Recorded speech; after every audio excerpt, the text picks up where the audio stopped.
سارے عالم میں پھیلی خوشبو دیکھی، سارے عالم میں پھیلی خوشبو دیکھی، ہر لہجے میں مہکتی اردو دیکھی۔ السلام علیکم، حاضر خدمت ہیں احمد صمد اردو ادب چینل کے ساتھ۔ میں ہوں آپ کا ٹیچر احمد صمد۔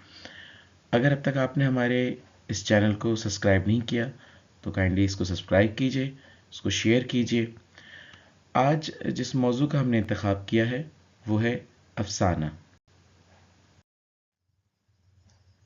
ادبی اظہار اور اپنے تخیلات کی ترسیل کے لیے زبان کے استعمال کی دو صورتیں ہیں، نثر اور نظم۔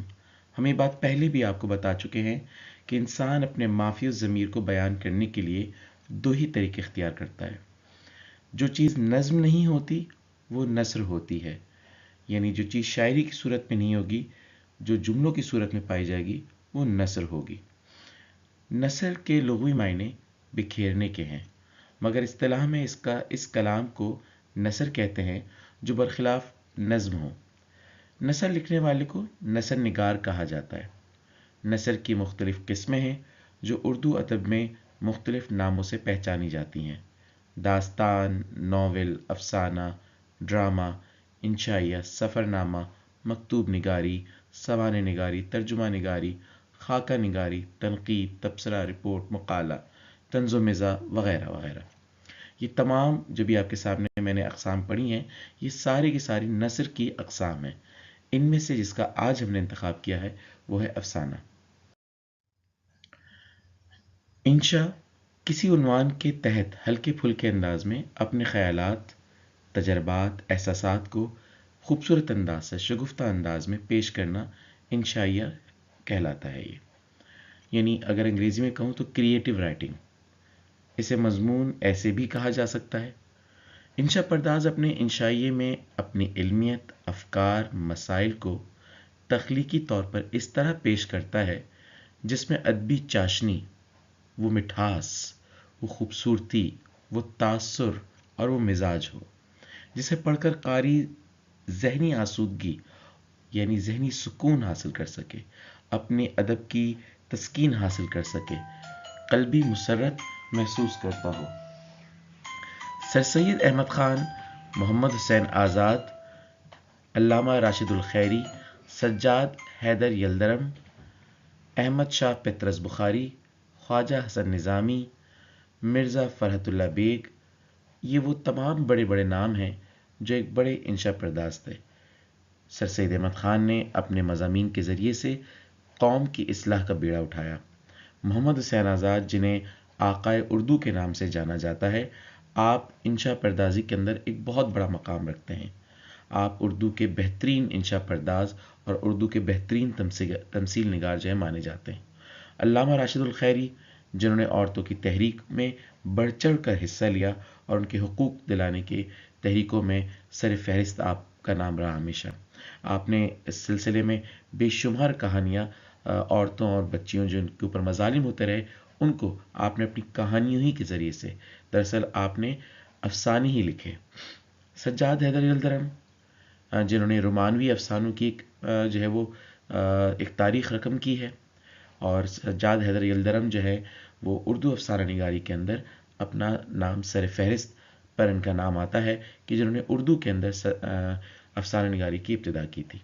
احمد شاہ پطرس بخاری، جنہوں نے اپنے خوبصورت مضامین کے ذریعے سے طنز و مزاح کے جو ہے رنگ گھولے ہیں۔ خواجہ حسن نظامی، آپ نے بھی افسانے لکھے اور آپ نے اس دور کے افسانوں کو ہدف بنایا جو مغلیہ سلطنت کے زوال کے بعد جو صورتحال پیش آئی، ان شہزادی شہزادیوں اور محل کے رہنے والوں کی جو کہانیاں تھیں کہ اس تباہی اور اس بربادی کے بعد، دلی کے لٹ جانے کے بعد، وہ سلطنت مغلیہ سلطنت کے خاتمے کے بعد جو ان کے ساتھ اور حالات واقعات پیش آئے، آپ نے اس کو بیان کیا۔ اور مرزا فرحت اللہ بیگ نے بھی، جو کہ ڈپٹی نذیر احمد کے خاص و خاص شاگرد تھے، آپ نے اپنے مذہبی کے ذریعے سے بہت بہترین انداز سے لوگوں کو جو ہے محظوظ بھی کیا اور معلومات بھی آپ نے فراہم کی۔ جیسا کہ ہم نے آپ کو بتایا کہ ہمارا آج کا موضوع افسانہ ہے۔ افسانہ ادب کی نثری صنف ہے۔ جیسے کہ ہم نے آپ کو بتایا کہ نثر، ٹیکسٹ جس کو انگریزی میں کہتے ہیں، اس کی ایک اہم صنف ہے۔ لغت یعنی ڈکشنری کے اعتبار سے افسانہ چھوٹی کہانیوں کہتے ہیں۔ افسانے اور ناول کے اندر بنیادی طور پہ 5 بڑے فرق آتے ہیں، جن کو آپ ذرا غور سے سنیے گا۔ نمبر 1، افسانہ کم سے کم 5، 6، 8، 10، 15، 20 صفحات پر یہ کہانی مشتمل ہوگی، جبکہ ناول اس کے برخلاف کم از کم 200-250 صفحات پر مشتمل ایک کہانی ہوگی۔ افسانہ چونکہ ایک چھوٹی کہانی ہے تو اس کو ایک نشست میں پڑھا جا سکتا ہے، جبکہ ناول کئی نشستوں میں پڑھا جائے گا کیونکہ ایک بڑی کہانی ہے۔ افسانے کے اندر کردار بھی کم پائے جائیں گے، چھوٹی کہانی ہے، جبکہ ناول کے اندر کردار بھی زیادہ پائے جائیں گے۔ افسانے کے اندر ایک مسئلے کو زیر بحث لایا جاتا ہے، کسی ایک ایشو کو ہائی لائٹ کیا جاتا ہے، جبکہ ناول چونکہ بہت بڑی کہانی ہے تو اس کے اندر کئی معاشرتی پہلوؤں کو اجاگر کیا جاتا ہے۔ اسی طرح آخری چیز کہ افسانے کے اندر قاری کو ایک ایسے مقام پہ لا کر چھوڑا جاتا ہے جس مقصد کے لیے افسانہ لکھا جاتا ہے، وہ مقصد اس کے ذہن نشین کرانا مقصود ہوتا ہے، جبکہ ناول کے اندر باقاعدہ خاتمہ ہوتا ہے جہاں کہانی مکمل ہو چکی ہوتی ہے۔ اگر میں اسے آسان الفاظ میں کہوں کہ جہاں ہیرو یا تو مر جائے گا اور کہانی اینڈ ہو جائے گی، مکمل ہو جائے گی، یا ویلن کا خاتمہ ہو جائے گا، جس کے نتیجے میں ایک اچھی اینڈنگ یا ہیپی اینڈنگ یا سیڈ اینڈنگ کا سامنا ہوتا ہے۔ جبکہ افسانہ جو ہے وہ ایک چھوٹی کہانی کو کہتے ہیں، لیکن ادبی اصطلاح میں یہ لوک کہانی کی ہی ایک قسم ہے۔ ناول زندگی کا کل اور افسانہ زندگی کا ایک جز پیش کرتا ہے، جبکہ ناول اور افسانے میں طوالت کا فرق بھی ہے، جو میں نے ابھی آپ کے سامنے 5 بنیادی فرق رکھے۔ اگر ہم افسانے کی تعریف پیش کریں تو ہم یوں لکھیں گے کہ افسانہ زندگی کے کسی ایک واقعے یا پہلو کی وہ خلاقانہ اور فنی پیشکش ہے جو عموماً کہانی کی شکل میں پیش کی جاتی ہے۔